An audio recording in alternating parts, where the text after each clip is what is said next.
Hello! After a long hiatus, we're back and doing videos. We finally have some time. So today we're doing no slow cooking, we're cooking Italian. So we're going to make rigatoni with tomato and chorizo.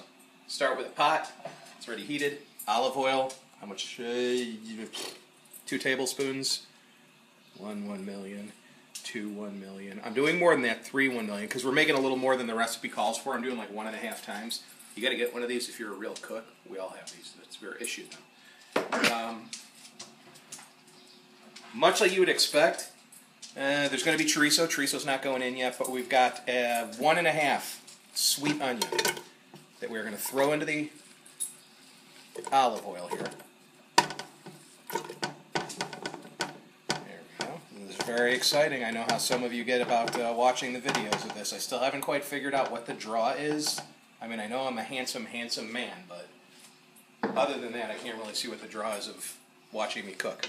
But I'm not going to question it. So anyway, I'm going to cook the onions for a little bit until they are tender.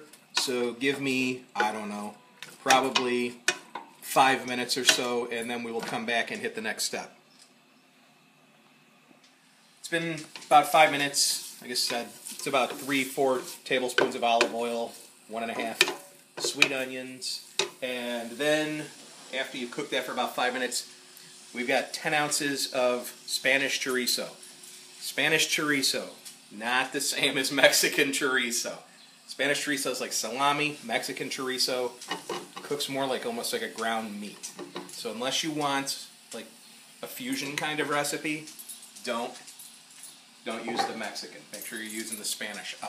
Believe it or not, this particular brand we get from Target, and it's not bad. It's like $5 for a tube. So we're gonna let that roll in there with the onions for about 2-3 minutes, and then we will come back and get into the meat and potatoes, as it were, of this pasta dish. There are no meat or potatoes. No. Well, there's meat, but there's no potatoes. All right, it's been 2 or 3 minutes, and now we're going to get into the bulk of it. We are going to use a full quart of basil and garlic tomatoes. We can these ourselves. These tomatoes are right out of the garden. I don't know if you can smell that. That's pretty good. Is that getting across? Thank God for the internet, huh? So we're going to take it, juice and all. Big cloves, too. Those will cook out. Of garlic. Yeah. Cloves of garlic, not clove. Yeah, not actual clove. So we've got that. It calls for crushed tomatoes. These things are going to blow up on their own, and they'll break down, and it'll be all good. It calls for a little bit of red pepper, about a ½ teaspoon to a teaspoon. That's probably plenty. And then it calls for, we're going to use a little over a ½ cup of dry white wine. And if there is any dry white wine, Charles Shaw Sauvignon Blanc, $3 chuck, for those of you who know what Trader Joe's is. And I don't know, I'm not a big fan of dry wines. I just keep them in the house for cooking. I mean, because I'll tell you, it's in there. I know it's in there. Okay. So. What? I'm sorry. Here. No, I was just... Take a slug. Is that what you want? It's no, whatever. But... It's not particularly good wine. I mean, I guess for $3 it's all right. I mean, I'm no wine connoisseur for the most part. We drink Screw Top Moscato in this house, which Screw Top Moscato is an awesome band name. If anybody wants to use that, feel free. That's pretty much it. This will... I don't know. Once the dogs chase those squirrels away. This will come up to the boil, and then we will drop it to the simmer for about 15 to 20 minutes. So we're going to get this running to the boil, back down to the simmer, and then we will check with you in about 20 minutes, because by then the pasta will be ready and we'll be ready to plate. So that's it. Good times. I'm going to go wash my mouth out because that really isn't great wine. All right. It's been 15, 20 minutes. Pasta's done. I usually let the wife take care of the pasta because she's better at it. And Italian. And Italian. She is Italian.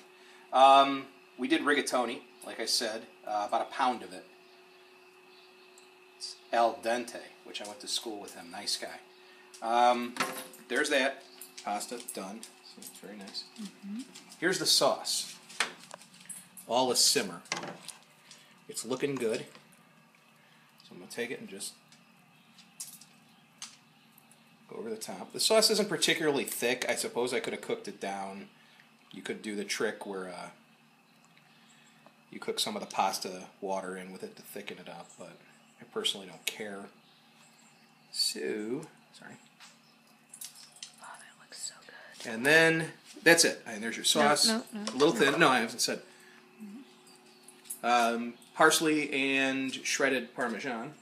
So just take a much of that.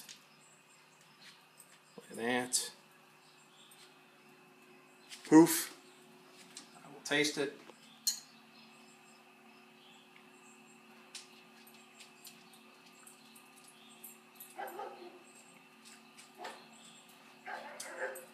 It's good. Here. Send a piece for you. Sauce is a little runny. I don't care how fucking runny it is. Thank you, Monty Python, everyone. So, there you have it. Rigatoni with chorizo and tomato. Easy. Delicious. Definitely will call it a success. So, there we go. Good times.